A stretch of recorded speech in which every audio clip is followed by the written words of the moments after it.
This is the Greek name of the city, Thebes. After that, 641 after Christ, the Arabs came to Egypt, and at the time they came to Egypt, they found temples everywhere.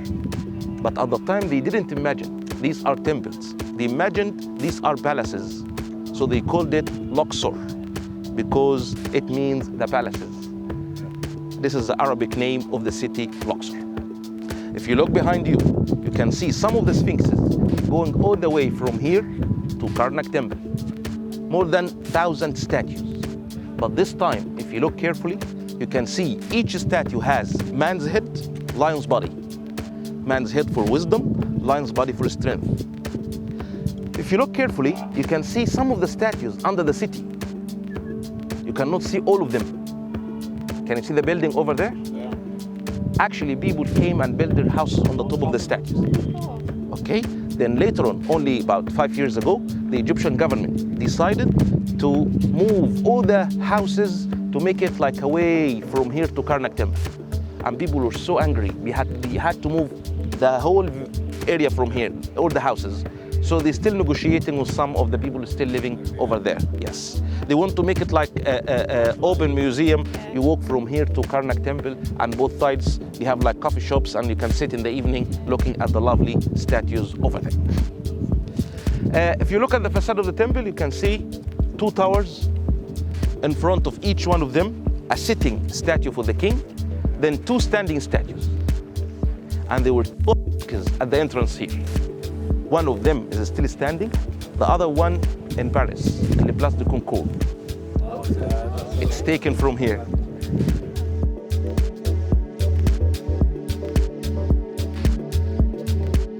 I'd like to show you here the size of the statue. Believe or not, this is 1 block of granite. Don't forget, at the time they got from Aswan, it was much bigger, 1 solid piece. Then they had to bring it here, and they carve it and they shape it. It comes much smaller, as you see here. And the ancient Egyptians had only one chance to make it, because after cutting and bring a big block of granite like this, they bring it once the Nile River floods. So they had to bring it from Aswan. And if they make one small mistake, that's it, they cannot fix it. Look at the size of the statue. Look carefully at the details. Look at this part of their arm. Look at the kneecap. Look at the ankle. You see great details. Look at the beard. And look at the ear. And this is granite. It's very difficult to carve in the granite. Then you can see at the pedestal down there, the lands or the villages he conquered. He's trying to say that all these villages under my feet. I don't care about them.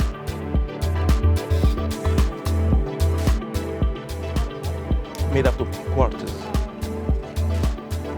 And this one is still in a good condition. You still see the figures of the Nile River, and you see the food.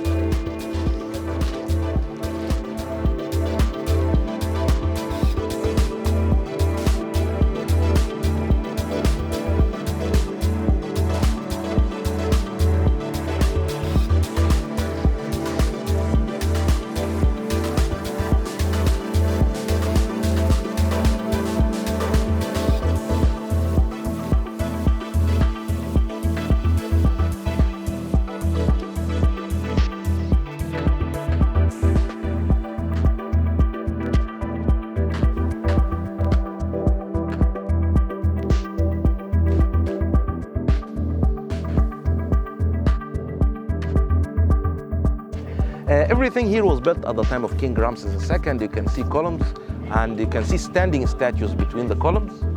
Then 2 lovely statues, the perfect one to the right. Again, he is the king of Upper and Lower Egypt, the 2 crowns above the head, a snake in the forehead, symbol of protection. Then you can see he's putting his hands on his knees, case of stability, everything under my control. And he has like a tattoo. He has his names written on his huh? He's the first one ever done tattoos. And we can see the beard, symbol of wisdom, because they say that if you're an old man, you have experience about the life more than young people. This is why the beard is the symbol of... Until he was 92. 92, yes, excellent. 200 children. 200 children, yes. Yes.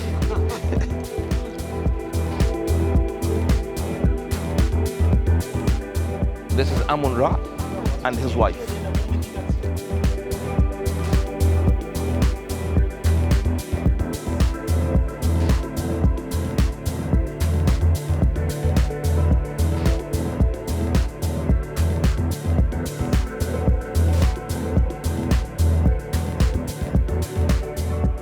You have seen in Karnak or outside there, each column is like one stem, one plant. But starting from here, you can see like a bundle of stems tied together from the top. And this king wrote his name on the top of each column. His name was Amenhotep. Amenhotep are two words. Amun, this is the name of the god Amun. Hotep means happy. So the name of the king was Amun is happy. Look carefully in the cartouches. You feel somebody scratching some of the symbols. What happened here is, during the time of King Amenhotep III, who built all the columns you see here, our kings believed in so many gods. And Amun-Ra was like the king of all the gods.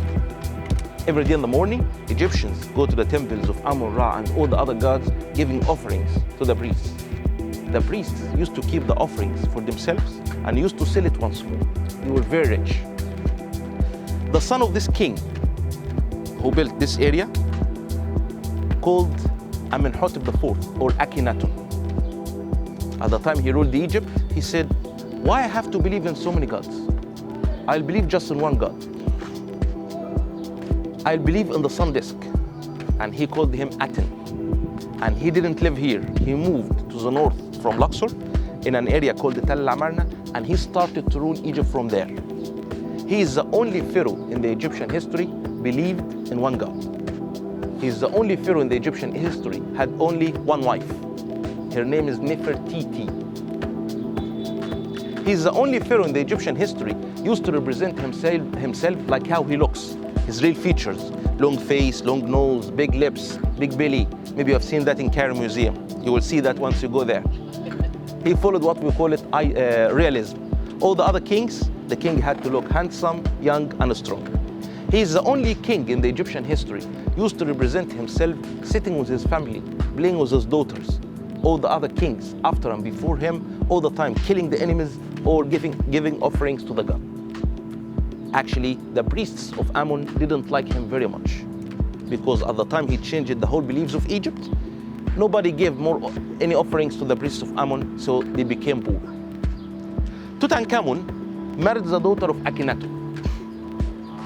And as well, he believed in one God.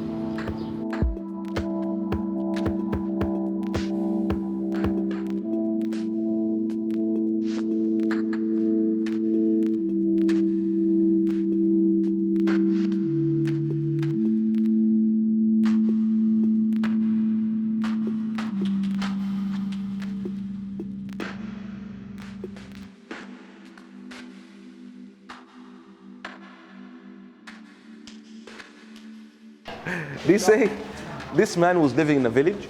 One day, some people attacked his own village. So all the men went to fight, except him. He told the men, I'm sick, I'll stay here. So the men asked him, please stay here, but look after the whole families. He said, it's my pleasure, don't worry. Because the men spent a long time in the battle fighting, he thought that all the men were killed. So he married all the women in the village. At the time the men came back, they found their wives pregnant. So they punished him by cutting one arm, one leg. Later on, he had so many children from different wives, so they represented him as the god of fertility, one arm, one leg, one extra leg. That thing off.